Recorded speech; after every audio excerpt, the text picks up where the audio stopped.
Here are the stats from day 1. Not the best, but could be worse, so I'm happy with it. So let's start day 2. Right, this first one, let's see, have I done it? Yes, I have, and the views aren't the worst. And that's why there's a tick there. Just like yesterday, my room is dirty, so time to clean it. You want to say hi to my cat, or cat say hi to everyone? She just wants to go outside, don't you? You just want to go outside. Good girl. No, back inside. Okay. Back inside it is. Making myself a nice cup of Melbourne breakfast tea. And done, my room is clean again.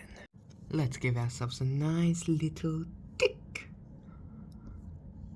There we go. So gorgeous. For the book I'm going to be reading, let's read. This was an alright book. It featured 3 essays. The first one here, this was alright. Nothing special. The second one was I didn't finish. This essay I didn't really like, didn't finish it. But this essay was really good. I liked it. It was my favorite. I read all of it. And yeah, I did my reading. Let's give that a nice little check. Nice.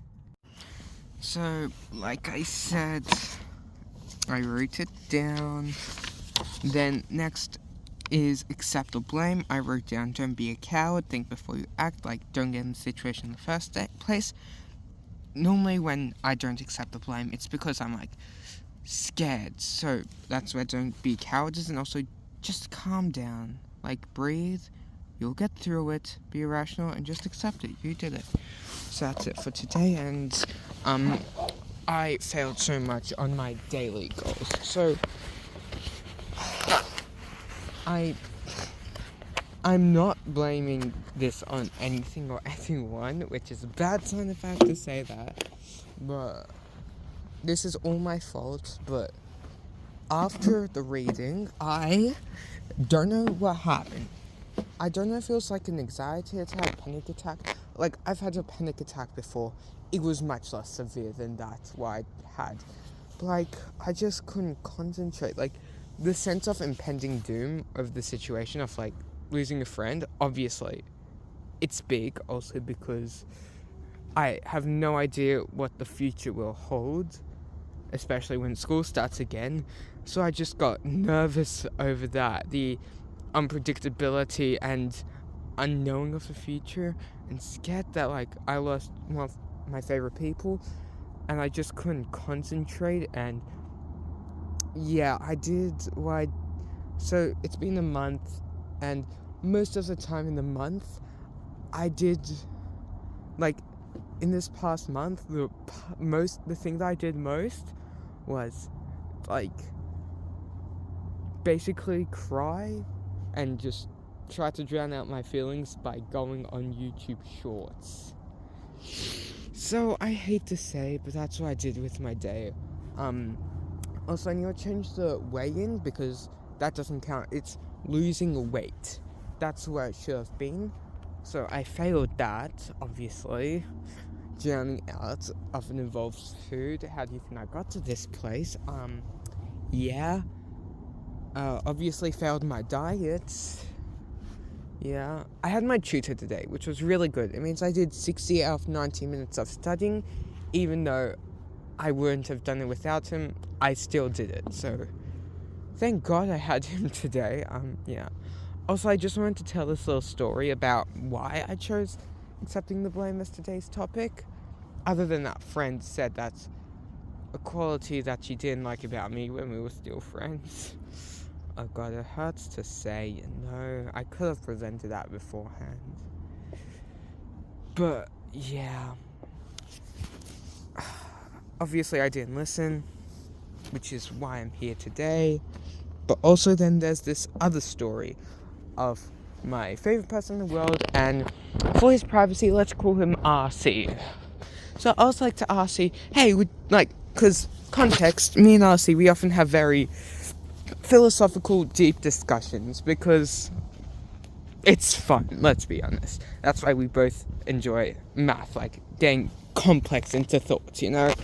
So I was like, would you rather like someone hate you because they're racist, or someone hate you because you did something wrong to them? And then obviously that's hard to explain. Like, how did you do something wrong? So let's just say you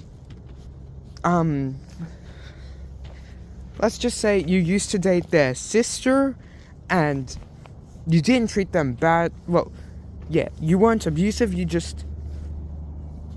weren't the nicest.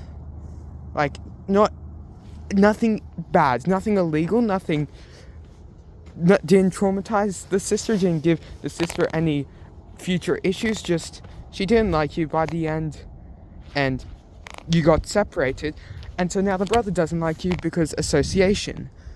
So would you rather the brother hate you because the brother's racist, or because you like I just explained? So I said if I were in that situation, I would rather the brother hate me for racism. And I was like, I guess I just like a lack of control. That's what I said to my friend. And then he was like, shut the fuck up, that's completely wrong. You are a control freak. Which is 100% correct in lots of areas, not all areas. But yeah. Then he was like, I would rather the second option, because that means he could improve. And but then he was like, don't feel bad for choosing the first option. That's like very human of you. That's what he said, because like, it's the easy route, you know? Like, you know, you aren't in the blame. For the second reason, you're in the blame. For the first reason, you aren't in the blame. You don't need to improve yourself. But in the second reason, you do need to improve yourself. So, you know, that. And then he was like, yeah, it's very human. And then, like, now I'm realizing, like, that's not a good thing, right? Like, it's comforting to know that I'm not the only one who does it. But it's also uncomforting to know that it's the norm and it's a bad thing. Like, why is the norm the bad thing? Like in that TV show, I'll keep on bringing up this quote. I forgot the quote. Knowing I'm an arsehole makes me better than all the arseholes who don't know that they're arseholes. Yes, all humans can know that they're arseholes. Like, I kinda did in a way. But I was still an arsehole back then, and now I'm trying not to be an arsehole. So, yeah. In the future, these things, we're gonna be doing those things. Yes. So yeah. Wish me good luck for the rest of my journey, and see ya, yo.